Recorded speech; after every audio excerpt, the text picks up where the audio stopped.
Hey Cloud Gamers, and welcome to the Cloud Gaming Extreme channel. Today we're having a look at Google Stadia on the Nvidia Shield TV Pro to see whether the 1080 AI upscaled to 4K is as good as the native 4K.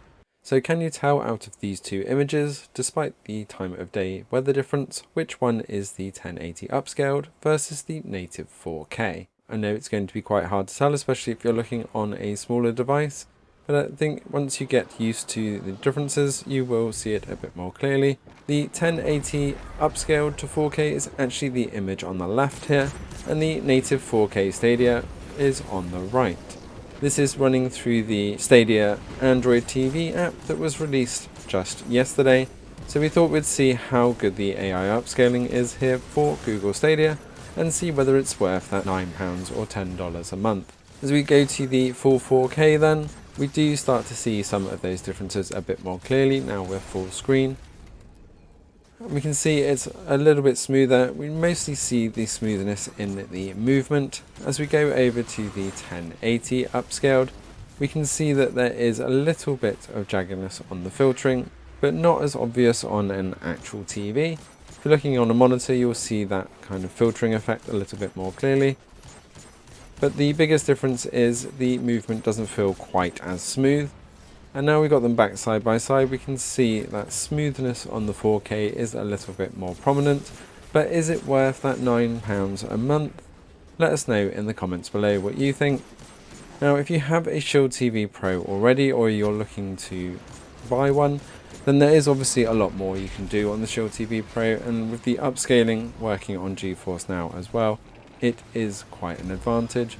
But we're looking at Stadia here, and I feel, especially if you look at the trees here as we freeze frame in the faster movement, that it does make quite a difference having that Pro native 4K versus the AI upscaled version.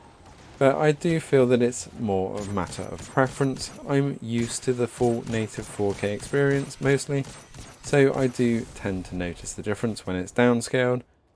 But for some people, the 1080 upscaled and saving that £9 a month may actually be worth it. So let us know in the comments below what you think of the differences here. We can see as we're going into the darker sections moving around, that 1080 upscaled is a little bit more obvious when we actually full screen it there to the full 4K. Come back side by side as we dive into the mines to get rid of that time of day difference. We can see once again there's not a lot of difference, especially when you're inside, between the two, apart from that smoothness of movement. Definitely does feel a lot smoother on the 4K native side, but looking down through the sights here, it's very hard to tell unless you know what you're looking for. And on the 1080 side, we do see a little bit more jaggedness around the reticle, but really not enough to make a huge difference. The biggest problem I have with the Stadia app for Android TV is that it reports that the Shield TV doesn't support HDR or 5.1. If we look in the connection settings, it says unsupported by device for both of these. However, that's definitely not the case. The Shield TV Pro supports a whole host of 5.1 formats, including Dolby Atmos and Dolby Digital, as well as DTS, and also is 4K 60 with support for HDR10. Hopefully they will fix this in future patches on the Stadia Android TV app, because it really should be able to support these, and it does seem like it's more of a software thing than hardware in general. Let us know what you think of the difference between the upscaled versus the standard version, and whether you are going to be playing on a Shield TV Pro in future, or whether the lack of HDR10 will definitely push you towards the Google TV version.